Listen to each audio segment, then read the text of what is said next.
Iniciar a gravação novamente. Vamos continuar com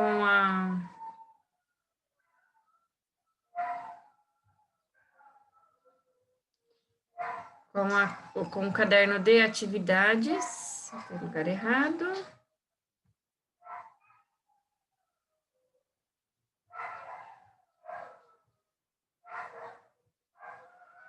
Então, vamos lá. Página 23, que a gente já fez, certo?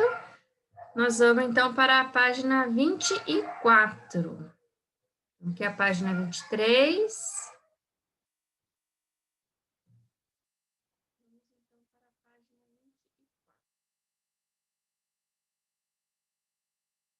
Décima primeira pergunta. Responda às questões a seguir sobre unidades de conservação, utilizando o texto e seus conhecimentos. Do primeiro Parque Brasileiro, Itatiaia, Rio de Janeiro, em 1937, até a última unidade de conservação criada em 2014, Estação Ecológica Alto Maués, no Amazonas, o Brasil chegou ao patamar de 320 unidades de conservação federais e mais de 76 milhões de hectares de rica biodiversidade protegida. Celebrar os 15 anos da Lei 9.985, do ano de 2000, significa celebrar a vitória da natureza e sua opulência. É preciso constatar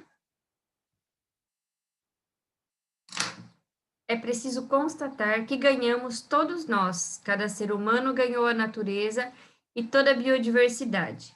E que vem mais 15, mais 15, mais 15 e muitos outros 15 anos desta lei. E que essas 320 unidades se multipliquem ainda mais ao longo da história da conservação da biodiversidade brasileira. Aí vocês pensam, nossa, mas tudo isso, né? Não, tudo isso não, só isso. Se você for levar em consideração o tamanho do nosso país, o tamanho da nossa fauna, né, de natureza que a gente tem, 76 milhões de hectares é muito pequeno, é uma quantidade muito pequena, né? Então, isso precisa aumentar? Precisa. A cada dia nós perdemos aí milhares de espécies de vegetação e de animais, né? Talvez existam espécies de animais que já estão extintos e a gente não chegou nem a ter nem a catalogar a espécie, né? A gente nem sabe que existiu a espécie de animal. Então, vamos às perguntas. O que são unidades de conservação e por que são importantes para a manutenção da biodiversidade? Essa é bem fácil, né? Se você conserva a biodiversidade, você consegue melhorar a qualidade de vida nossa, do ambiente, você consegue manter um equilíbrio ecológico, o que também está relacionado com o clima da Terra, né? Então, as unidades de conservação são importantes por isso, porque você consegue ali fazer com que os animais consigam sobreviver, né? Então, são áreas que buscam a conservação da biodiversidade nos ecossistemas, auxiliando na manutenção e qualidade da vida e contribuindo para o equilíbrio climático da Terra. Elas são importantes porque nelas há uma preocupação com a preservação das características naturais dos ecossistemas. Mas mesmo nessas unidades de conservação, você tem aí poucos profissionais que trabalham nessas áreas para garantir a segurança dos animais. E justamente por conta disso, você acaba tendo o quê? Um problema com o caçador. E geralmente eles entram à noite nessas regiões ou mesmo durante o dia. São pessoas que conhecem muito bem a área e eles conseguem fugir com facilidade aí da polícia florestal, né? Quando eu fiz meu trabalho com morcegos no Núcleo Cabo Sul, em Guarulhos, por mais de uma vez, o meu grupo, a gente encontrou caçador à noite, né? E é um encontro assustador, porque como eles não sabem quem são nós, eles já vêm com um facão na mão, né? Geralmente eles andam armados, né, para poder encontrar aí, ó, o animal que eles desejam matar, né? Geralmente eles matam e vendem o animal, ou então eles capturam o animal vivo, também vende, ganham aí uma pequena fortuna, né? Que acontece aí o tráfico de animais silvestres, né? Tão preocupante. Aí vocês vão me perguntar, mas professora, lá não tinha guarda florestal? Tinha, mas eram 2 guardas florestais, mesmo estando com moto, para fiscalizar toda uma região, né? Teve uma vez que um guarda florestal estava de moto, que ele recebeu uma denúncia das pessoas que moram no entorno, e ele foi lá para verificar a área. E quando ele passou de moto, ele acabou levando junto a nossa rede. E aí a gente perdeu uma rede de coleta, né? A gente teve que comprar uma rede nova. Porque ela era tão fininha e preta que a olho nu você nem percebe, né? E muito menos o morcego percebia. Na hora que ele passou com a moto, ele levou embora a nossa rede, né? Arrebentou a nossa rede. Mas fazer o quê, né? Acontece. O SNUC, Sistema Nacional de Unidades de Conservação, foi criado com a Lei Federal número 9.985/2000. Desde então, mais de 320 unidades de conservação federais em mais de 76 milhões de hectares de rica biodiversidade estão protegidas.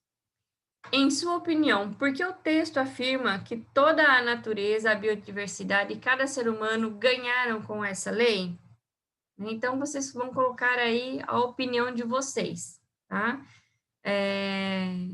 Mas vocês precisam compreender que isso é importante, né, para a preservação da biodiversidade para as gerações futuras, né, para nós agora e também para as gerações futuras, né, porque, como vocês sabem, todo animal, todo ser vivo faz parte de um equilíbrio ecológico.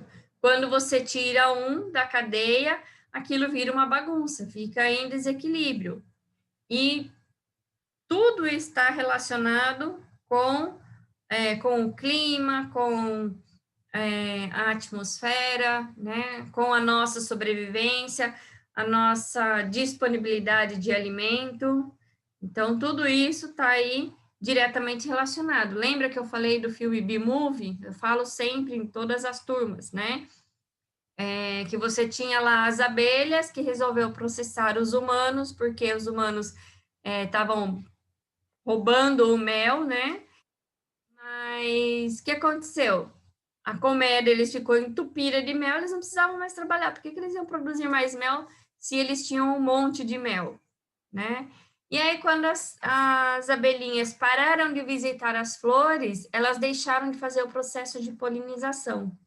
E quando elas deixaram de fazer os processos de polinização, as plantas começaram a morrer, porque não tinha mais reprodução, né? As flores que dependiam da abelha para se reproduzir, deixaram de reproduzir.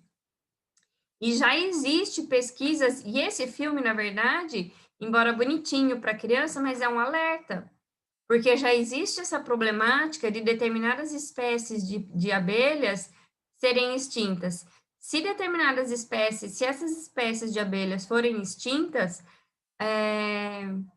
existem algumas espécies de plantas que também podem entrar em processo de extinção, porque não vai ter como fazer a polinização. Olha só a grande problemática do ser humano de agir aí, de interferir no ambiente. E por que elas estão desaparecendo? Por conta de agrotóxico, por conta de uso de inseticida, por conta de uso de repelente, por conta de plantas geneticamente modificadas. Então, tudo isso interfere no processo biológico, né? Então, assim, tudo que existe na natureza, ela segue aí um curso biológico, né? Segue um ciclo. Quando você interfere nesse ciclo, você causa um desequilíbrio que pode chegar até a gente de uma maneira desastrosa, né? E no caso das abelhas, a maioria das plantas que elas polinizam são plantas produtoras de frutos. Se não tem a abelha para polinizar, a planta deixa de produzir fruto, porque ela não vai ter mais o processo de fecundação da semente e tudo, e formação do fruto, né? E aí, o que vai acontecer? A gente vai ficar sem ter alimento, né? Uma situação bem complicada. Relacione os tipos de unidades de conservação com as suas características. Então, 1. Unidades de conservação de proteção integral e unidades de conservação de uso sustentável. Então, nós temos aqui, né, não são habitadas, então é proteção integral. Podem ser habitadas, uso sustentável. Reservas biológicas, proteção integral. Pode existir extração de recursos naturais de forma consciente e controlada. Uso sustentável. Áreas de proteção ambiental, né? Uso sustentável. Estações ecológicas, proteção integral. Reservas extrativistas, uso sustentável. Reservas particulares do patrimônio natural, uso sustentável. Por que reserva particular do patrimônio natural? Existem algumas pessoas que têm aí boas condições financeiras e outras que aquela área já está dentro da família, desde as gerações lá dos séculos em que houve as capitanias hereditárias, né? Lembram? Quando teve lá as divisões de área do nosso país, né? Então, já tem algumas pessoas que, desde aquele tempo, né, as famílias já tinham grandes áreas que faziam parte do seu patrimônio, e por ser pessoas mais conscientes aí da questão aí ambiental, da proteção do ambiente, da necessidade de se proteger, eles fazem aí, são fazendas, são áreas grandes, tá? Então, eles fazem desse patrimônio cultural, desse patrimônio particular, um patrimônio natural. Então, eles protegem essa área.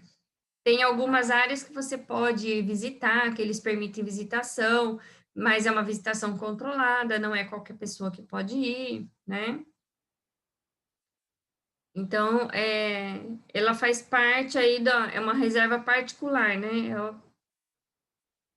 Tem uma pessoa que é dono daquela área, não é uma área que pertence ao governo, né?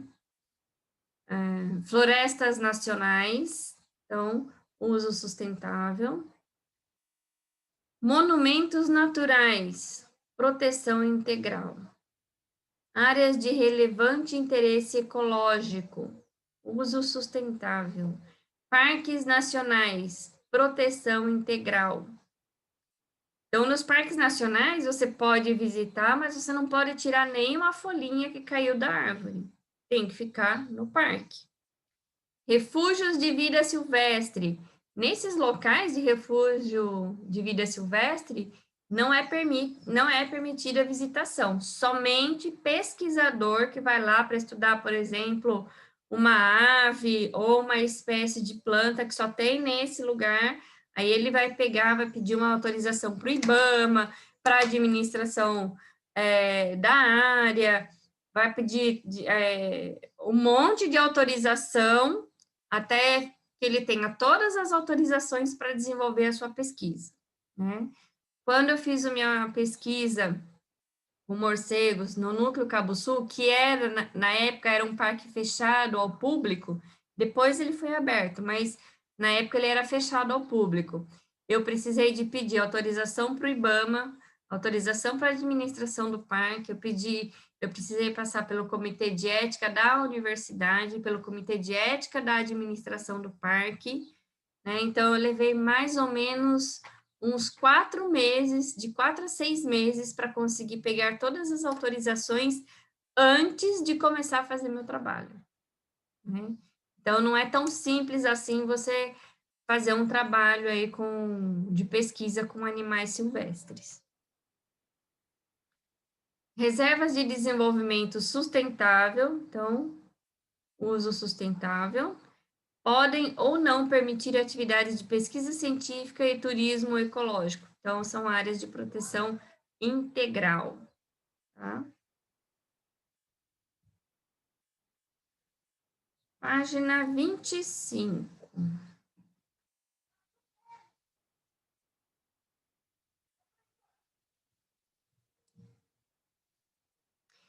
Indique a categoria que pertencem, indiquem a que categoria pertencem às unidades de conservação descritas a seguir.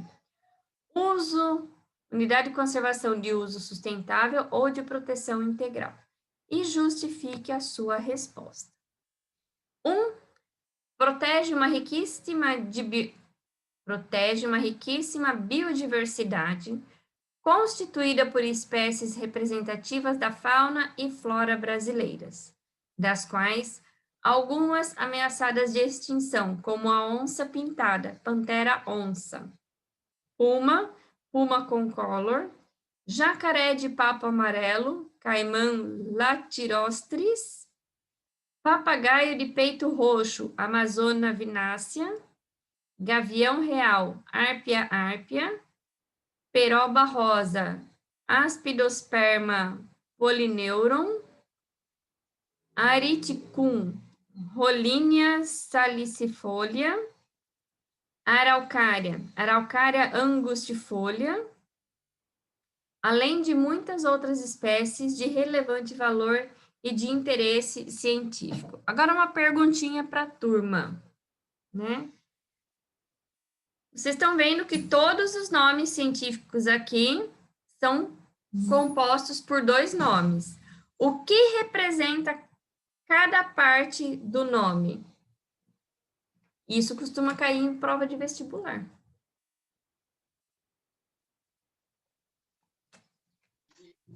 O primeiro nome é a família e o segundo nome é a espécie?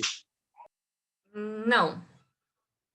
O segundo nome você acertou. O primeiro nome não é. O que representa o primeiro nome? É que eu não lembro o primeiro nome mesmo. Algum outro colega sabe dizer o que representa o primeiro nome?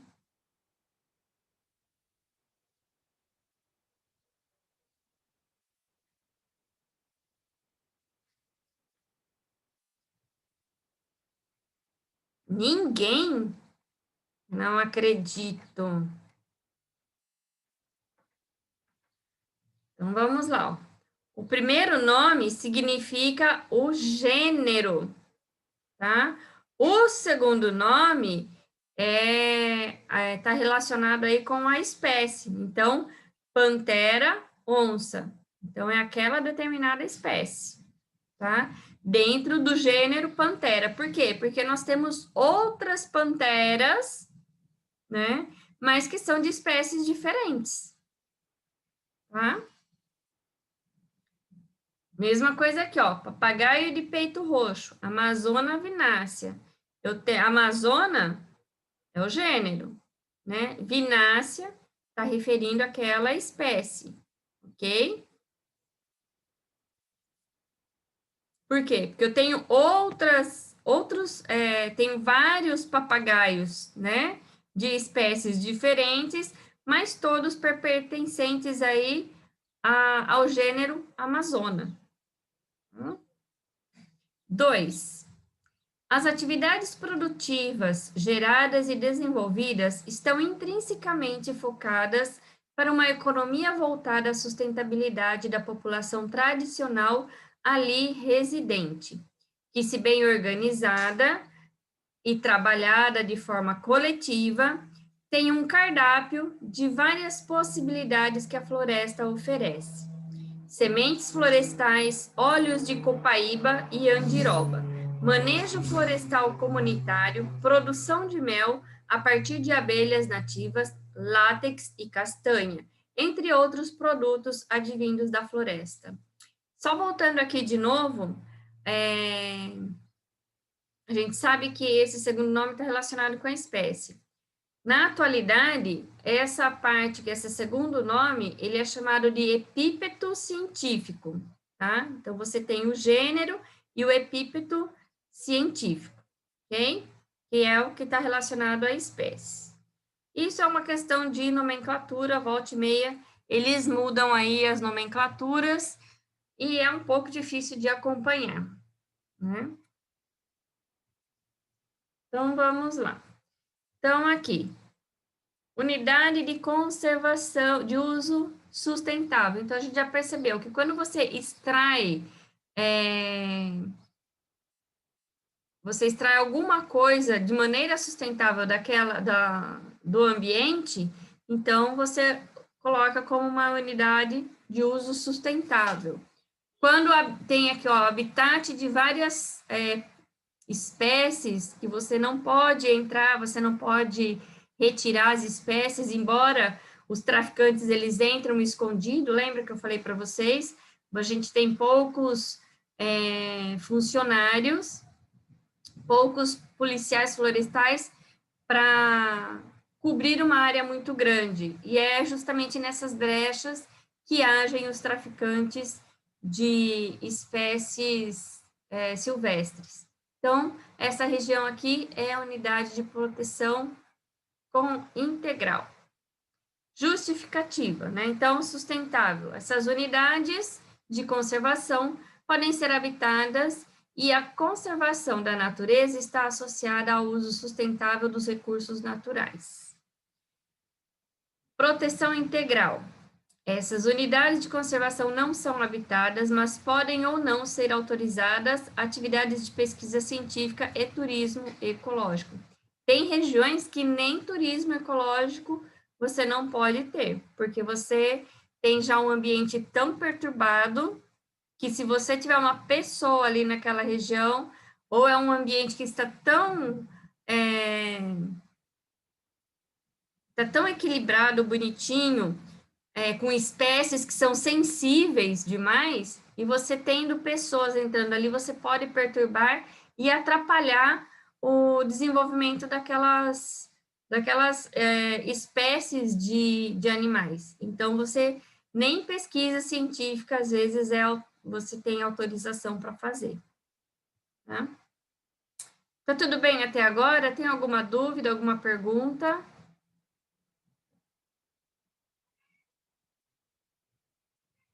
Já tá amanhada bem. Não?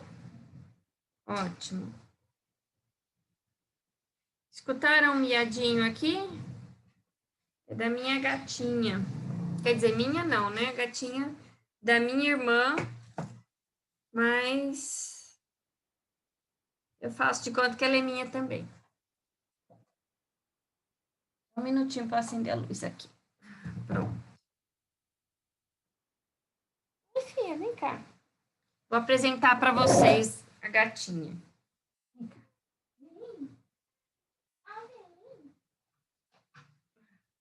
Ai, que bonitinha que ela é. Que fofurinha. Mas ela não gosta muito de aparecer, não. Não gosta de colo, não.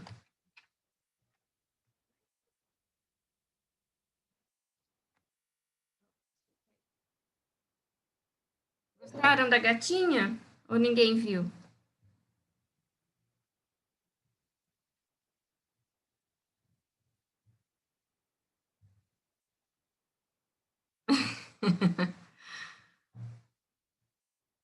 É verdade, aquela ali é tia dessa daqui. Aqui a gente fala que é a casa dos gatos. Tem essas duas, tem mais dois que são persa, e tem mais uma, tem acho que mais uns dois. Acho que no total a gente tem aqui uns 6 ou 7 gatos, né? Em outras aulas eu mostro os outros gatos para vocês. Aqui é a casa dos gatos. Depois eu mostro para vocês os outros gatos, aos pouquinhos. Então, vamos lá. Enem. Corredores ecológicos visam mitigar os efeitos da fragmentação dos ecossistemas, promovendo a ligação entre diferentes áreas, com o objetivo de proporcionar... Ih, filha, caiu. Desculpa, ela assustou aqui, ela foi sentar em cima do meu... Professora, Oi. Fala, Bruno. acho que está na página errada. É a página 26. É verdade. É que a gata pisou aqui nas teclas e ela mudou a página. Muito obrigada, Bruno.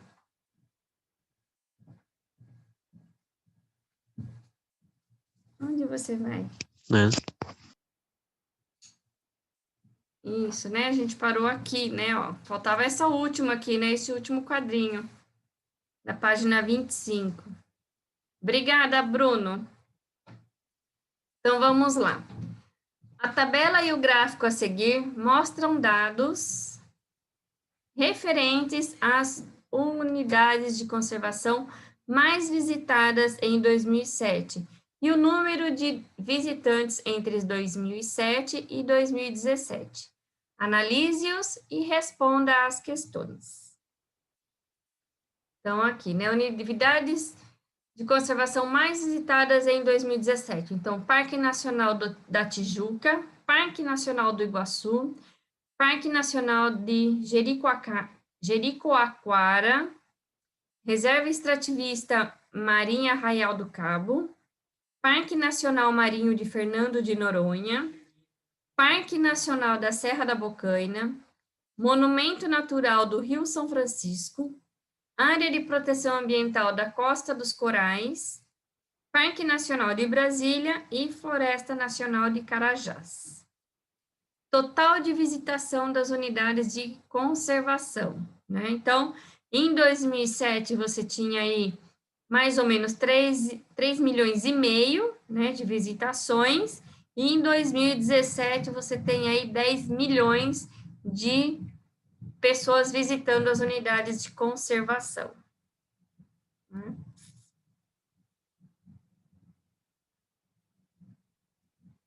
Então, aqui tem só um adendo, né?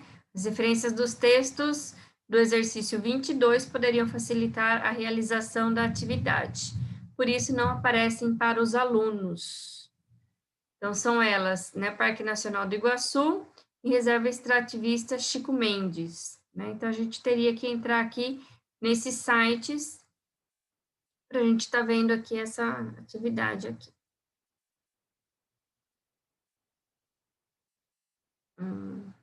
Exercício 22.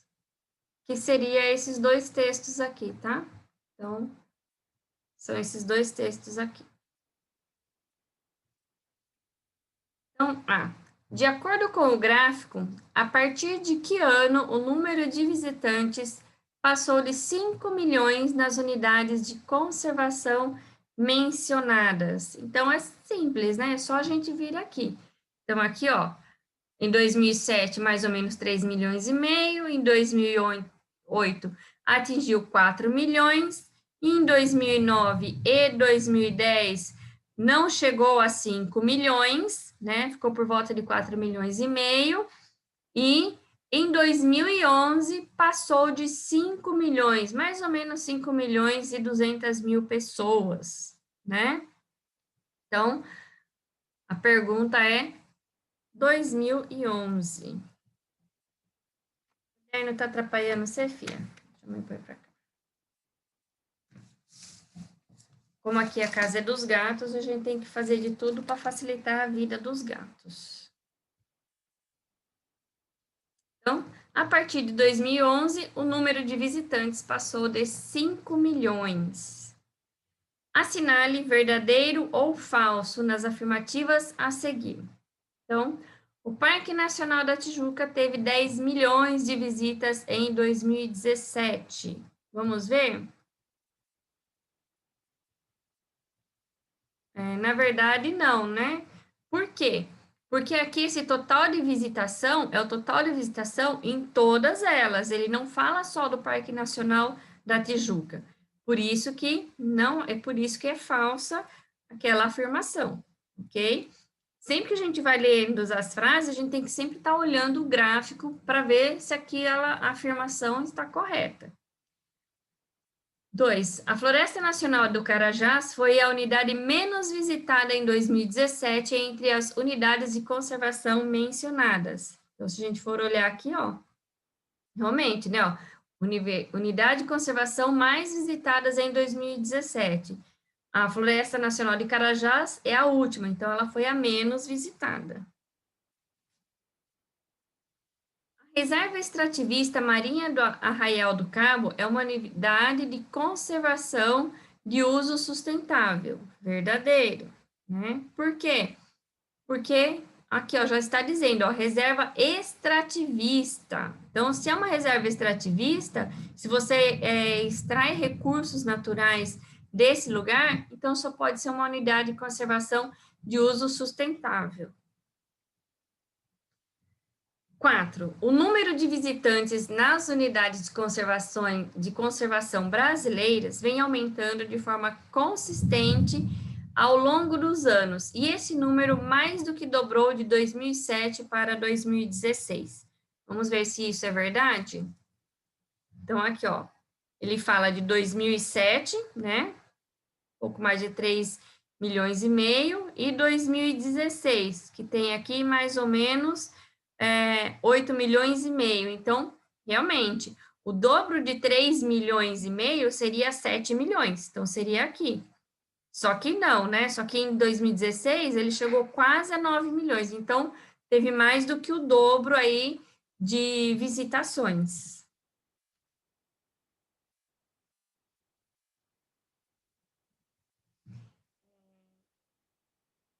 5. O Parque Nacional Marinho de Fernando de Noronha é uma área de proteção ambiental que garante maior interação entre os visitantes e a natureza por ser uma unidade de conservação de uso sustentável. Não, tá? O Parque Nacional Marinho de Fernando de Noronha é uma região de proteção integral, né? Então, já está dizendo aqui, ó, garante maior interação? Não. Para você poder visitar o Parque Nacional, é super difícil, você tem que pagar uma taxa de visitação, você só pode ficar durante um determinado período, né? Eu acho que eu não sei quantos dias que você pode ficar lá. Tem um monte de produtos que você não pode levar, né, para lá. Ou seja, você tem um acesso aí, tem visitação, mas você tem aí, é uma visitação bem restrita, né? Porque é um lugar lindo, maravilhoso, tem uma diversidade incrível lá de espécies marinhas. E para não haver contaminação do ambiente, o que já existe em grande quantidade, então a visitação ali ela é bastante restrita. Se eu não me engano, acho que pode ir no máximo 20 pessoas por vez. E você não pode ficar muito tempo lá, não. E eles já colocam aí diárias com valores bem altos, que é justamente para as pessoas não quererem ficar lá por muito tempo, né? Tem algumas áreas do Parque Nacional que você não pode visitar, que a visitação é proibida.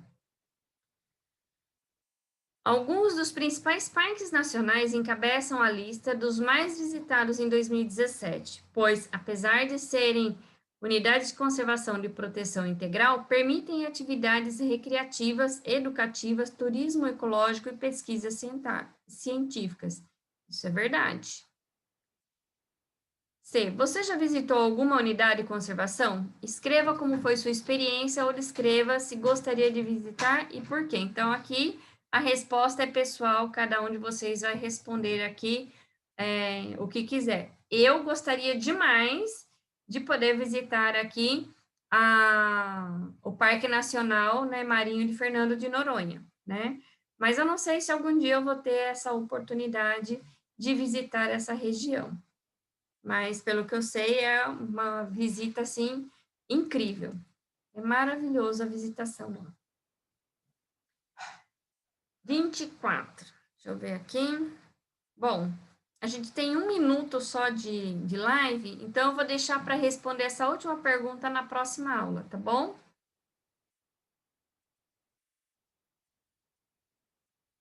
Interromper, vou parar aqui a gravação.